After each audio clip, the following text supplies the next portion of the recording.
Alright everyone, the plot thickens. We're starting off today talking about the Mar-a-Lago FBI raid. We just got a fairly big revelation about this. I wonder why I'm not seeing anything about it on lamestream media. Why would the corporate press not be reporting on this? It turns out that the Biden administration was flat out lying to the American people when they didn't know what was going on with regards to the Mar-a-Lago raid. Because they were coordinating with the DOJ and the National Archives as early as May. So several months before, they had foreknowledge that there was, the investigation had been, the ante had been upped. Basically what this is, link in the description, archived of course, they were coordinating with the National Archives and the entire hit, and this corroborates what had been said before that initially was speculative. This was weeks ago. Initially, it was said effectively, in the wake of the J6 committee not having any teeth, they're not going to be able to refer charges because they don't have anything to refer. What happened is that the Biden White House, and the dates are not coincidentally aligned on this, by the way, between the statements from some J6 committee members and this, they decided to pivot to using the National Archives to attack Trump. Clearly they wanted to raid Mar-a-Lago months before, despite cooperation, despite the repatriation of significant amount of material, despite the fact that it's all declassified according to Trump, despite the fact that some of it's covered under attorney-client privilege and also under executive privilege. What did the Biden admin do? Joe Biden himself weighed in and said, oh yeah, I don't mind waiving the executive privilege rights. The National Archives can go and take the documents because now they're not covered. The problem is that there is no Supreme Court case determining whether it is legal or illegal for a sitting president to retroactively remove executive access from the predecessor. There is no final binding case. This could end up, therefore, being injuncted by a federal court or by the Supreme Court itself, and they could end up getting dragged into this. Now, I think they'd be very, very hesitant to do so, because there's a reason when the Supreme Court does not issue binding decisions on a matter. There's a reason why they do so. They don't want any finality. They want lower courts generally to handle things with greater latitude.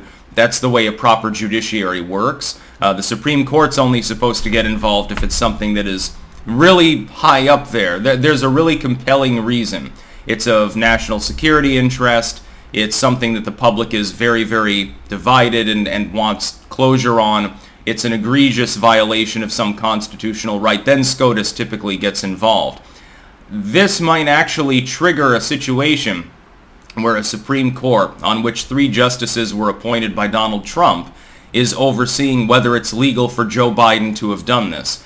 If they find, assuming there's a case at all, if the Supreme Court takes up the case and finds that Joe Biden acted improperly in doing so, that is, that he did not have the authority to retroactively get rid of Donald Trump's executive privilege over these documents, when he had established at the time that he did have that authority, and because there were many months that passed between when that retroactive decision was made and when the documents had been initially taken, again, despite all cooperation that the Trump people gave.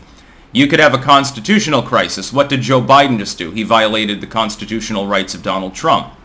If they find the opposite, then you go down a rabbit hole. You end up in a situation where any sitting president can effectively immediately remove the ability of the person that came before them to have access to anything that's classified. I think that would be politically unhealthy for the country. I have a feeling that SCOTUS probably would rule in Trump's favor. Again, that means the raid is illegitimate. It means the removal of the documents was illegal. It means that Donald Trump continues to have access to them. We'll have to wait and see if SCOTUS or a higher court in general involves itself here. But what this does do, the certain part, is that we now know that the raid was predicated upon a decision directly by the Biden admin. Now, you're the Biden administration. Supposedly, you're getting briefed on the things that are going on by DOJ, the National Archives reports to you, everyone reports to you, or someone in your cabinet, or someone in your staff. You're supposedly getting information on what the hell's going on. Why then did the Biden administration immediately say, well, no, we just heard about this on the news, they pulled an Obama? Well, clearly you were lying. Did you not get briefed on the fact that they were preparing to raid the property? They didn't. They told you everything else. You were coordinating directly with DOJ and the National Archives and made the decision yourself in May, but you didn't know anything further beyond that. You just said, "Yeah, I'm giving you clearance to take the documents back." I'm waiving his executive privilege again, undetermined whether that's even legal. Let's say it is, though.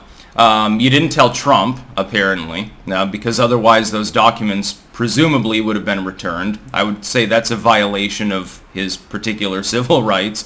You did not make him aware at that time that there was anything further escalating and that there was any problem. You had access to the documents. They had been secured according to the wishes of the DOJ itself and the FBI, etc., etc. You've got Secret Service still operating in the Mar-a-Lago because the former president's there. They're clearly partially there guarding these documents, and everything's fine. You've escalated it by telling the National Archives they're capable of seizing these materials, but you didn't expect any form of raid or anything? When Donald Trump asserted executive privilege and said, look, I don't have to return these documents, they're not even classified, and I'm a former president, I have the right to have these documents on hand to refer to. I'm beginning to think that there is something deeply disturbingly wrong about this, and it even goes beyond persecuting Donald Trump.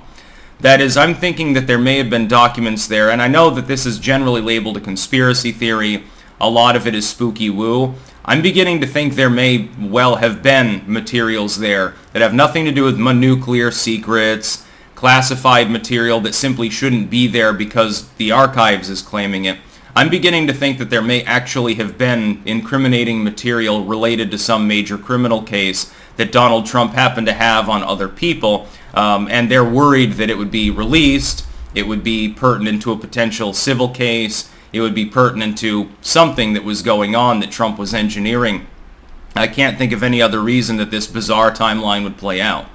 Again, the Biden administration lied flat out to the American people. You clearly knew that a raid was at least possible because you told the National Archives you were waiving, again, potentially illegally, the executive privilege of the person who came before. If there's any political hack job here, if there's any effective soft coup going on, it's by the Biden administration. It's deeply troubling, and my hope is that SCOTUS gets involved and smacks this down, because otherwise you will end up with a Banana Republic-style system, wherein any person who is elected to that office, and it could trickle down to the gubernatorial level as well, can retroactively decide, no, the person has taken material, declassified it, taken it home because they are a former chief executive. But I'm going to nail them. I'm going to throw them in jail based on the premise that I have the ability at any given time to say they don't have access to that material. Ergo, as of that moment, that defined moment, they're now violating the law. Well, I'll just send the FBI in to bash down their door at 3 a.m., take the documents, and put them in a kangaroo court trial. It would be deeply disturbing. Effectively, I mean, if SCOTUS doesn't take up the case and it stands, or if SCOTUS does and finds with the Biden admin, you no longer really have a republic now, do you? You have a banana republic. It's no longer properly functioning. There's no decorum. There's no attempt to have any form of respect for the rule of law. Effectively, it just all becomes one politicized mess.